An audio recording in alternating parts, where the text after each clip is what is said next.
I went to my favorite thrifting spot today, and while I was there, I reflected on the fact that I have been thrifting there since the 90s. The location has changed, but it is still my favorite place to thrift. I do call it my honey hole. I love it. So let's get started. What did I pick up today? I'm actually like super excited with what I found. Okay. I decided to go grab the two items that I got last week because I love vintage Corningware. This is the cornflower blue. I believe they stopped making it in the 80s. This is made in the USA. I have a tea kettle like this. That was my mom's. And then I also found, which I think is pretty rare, it's the baking dish. A broil and bake tray. It does have some baked on stuff on the back, but there is the label, and it's big. Traditionally this comes with like a wire rack, but it didn't have it. I bought it anyway. So those are the two things I got last week. Now to today. At this thrift store, items that have just a plastic barb going through the tags, or going through, yeah, like the brand tag or the item is $5. And then sometimes it'll have a paper tag, and that's because the item is more than $5. So I picked a lot of items that I paid up for today. I'm gonna share what I paid for each item, and I do believe the items I got were definitely worth paying up for. First up, a vintage French fisherman striped shirt. I did figure out what the brand is. It's CARAIBES, 100% cotton. It's beautiful. It's kind of got the wider neck to it. Could be something I would keep if it fits me. It does look a little small. I picked up this fresh produce, just 100% cotton. I've mentioned before, Fresh Produce is a company in Boulder. These are all made in the USA. I bought this one because it's an extra large, lightweight cotton cardigan style. And another Boulder company, Go Light, which went bankrupt, but I believe is back again. They were probably bought out by someone. This is just a zip neck men's sweater. It is a size small, but I picked it up because it is 100% merino wool, and it doesn't have any holes in it. I paid $9.50 for this one.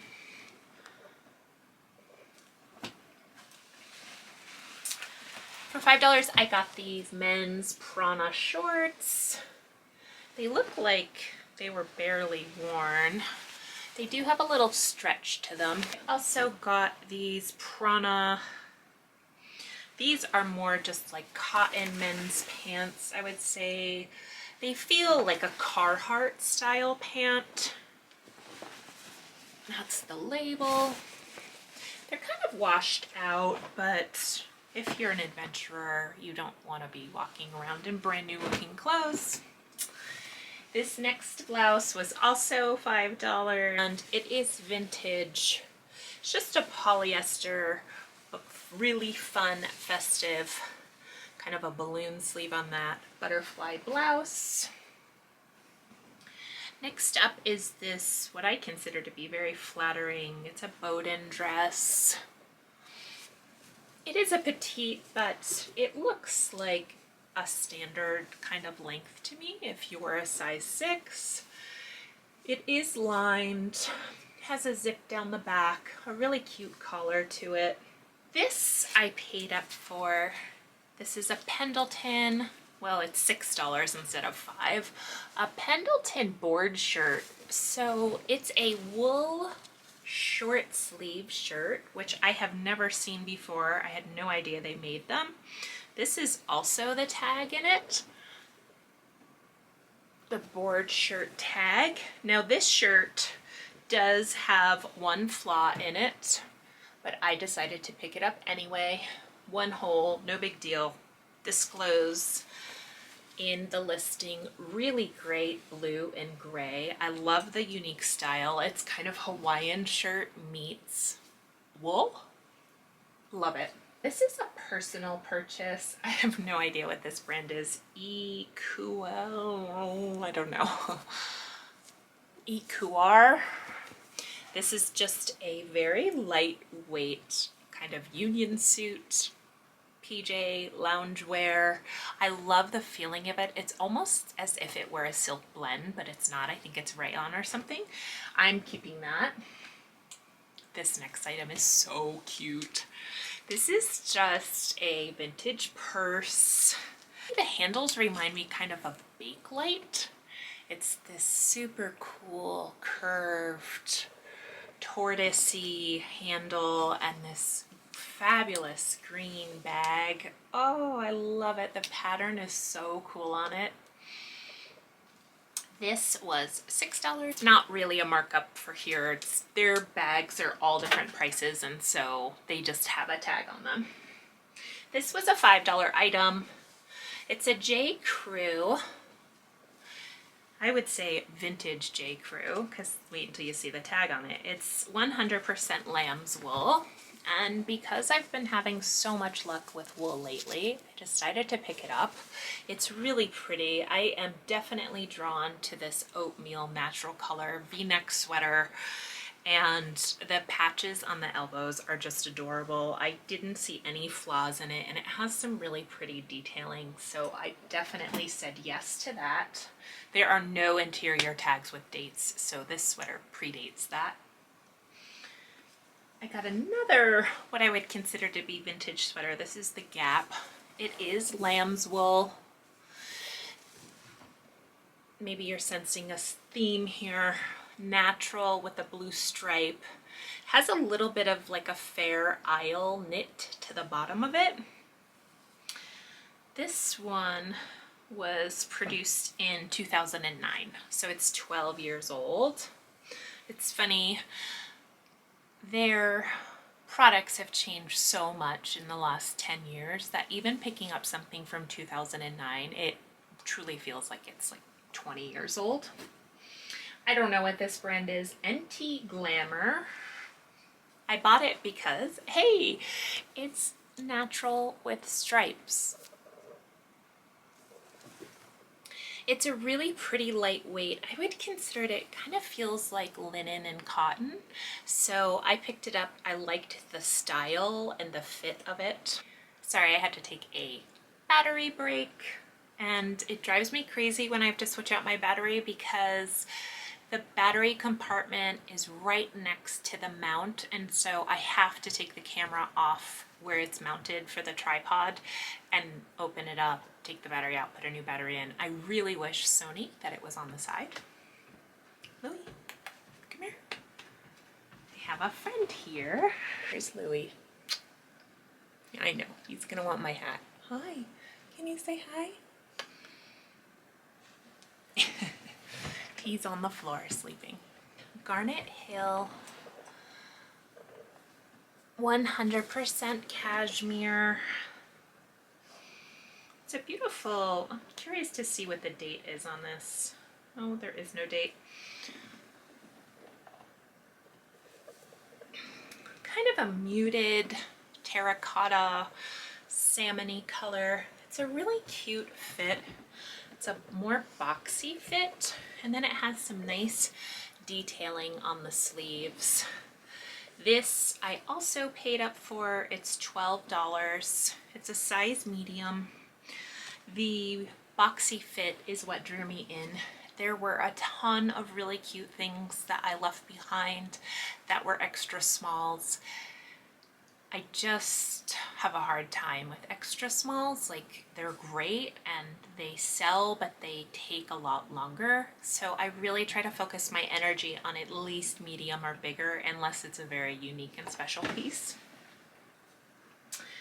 Next up, I found a hooded, yay, second Barefoot Dreams. This is just a straight medium. The last one I had gotten, this is a different style, was a small medium. I also paid up for this. This was $9. This is Lauren by Ralph Lauren, which I think is a line that they basically sell more like at Macy's and Dillard's.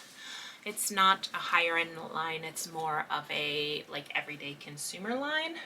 It is a wool blend, and I just thought the cable knit was so pretty on this. Is a funny purchase. I bought this leotard, and this is a famous kind of gymnastics brand of leotard. I just know because I sold all of my daughters. It's Elite Sportswear. So the reason why I bought this, I sell leotards or bodysuits. This clearly is more of a leotard than it is a bodysuit. This is for a gymnast, an adult to wear. But this is so cool. I bought it because it's a Cirque du Soleil edition. And I just thought it was the neatest thing. Like, it has the coolest print on it. We'll see how that does. This little lovely set is just Victoria's Secret. It is a cheetah leopard print. I don't know the difference. It's a little bit different than what I would consider a leopard print, so I'm saying cheetah, but it's pretty. It kind of has like a little bit of a deeper color stripe. It's a long sleeve top. It's Victoria's Secret, and then the bottom is actually shorts. And this kind of has Denise written all over it, so we'll see if it actually gets posted to my closet.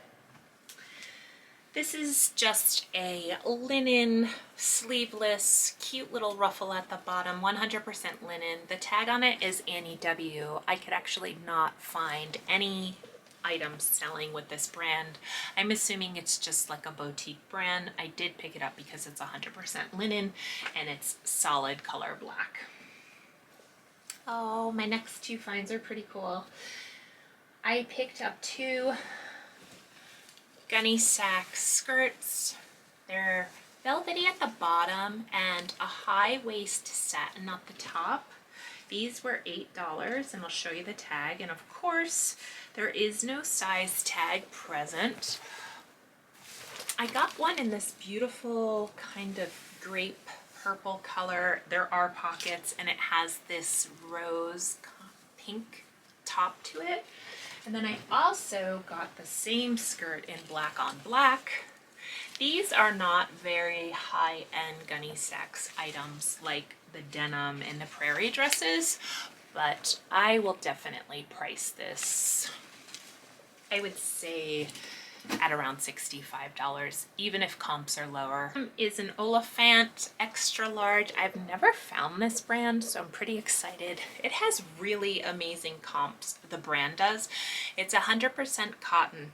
It's blue, and then it has this really cool thread detailing throughout it. It's just very lightweight. Solano Woman is the brand. And I don't know about brand comps on this, but because it was wool and it's long, it does have belt loops, but there is no belt present. It has this very fun wool kind of lion's mane collar to it. I picked it up because it's wool and it was a 1X. It was $8 for that item. And this is the find of the day. I paid up for this item. I paid $50 for this item, and I believe I'm keeping it. This is a women's Burberry. It kind of has a twirl to it, this coat. I know some of you could probably tell me specifically what it's called, but it has that pleat in the back that allows it to really have this fun flow line. It's not a really long trench coat. The cool thing about this jacket is that the wool liner that's in beautiful condition zips out, and of course it's a plaid on the inside. I will put this on to share what it looks like on. I don't think I can get rid of it. So this style coat, I've learned from Brooks Brothers that they actually put the size in the pocket. This is a 10 petite. So if you find a trench coat and you're looking and looking and looking for the size, look inside the pocket. That's where it is on the Brooks Brothers trench coat is that I'm selling, and now it's in the pocket of this. I bought this without even knowing what the size was, and when I got it home, I discovered what the size was. I mean, I sort of have the feeling of like, when am I going to have the opportunity to just buy a Burberry trench coat for myself? They really run upwards of like $1,500 with the wool liner to $2,000, and I probably would rather have a handbag for that price, so I'm keeping this coat. Here it is. Here's the coat. I love it. I love the kind of twirl feel to it. I love the pleat in the back, how it feels so comfy and roomy. It is amazing. I am super excited. It got put out just as I was leaving. So here is the plaid on the inside and the wool. Would you keep it or would you sell it? I don't know exactly what I would sell it for, but I would say potentially start this at about $300, $325. So that's it. That's my haul for the day. Wondering if there's anything that you regularly picked up that I picked up, anything you would have passed on. Just curious. What about the coat? Would you keep the Burberry coat for yourself, or would you make a nice profit on this?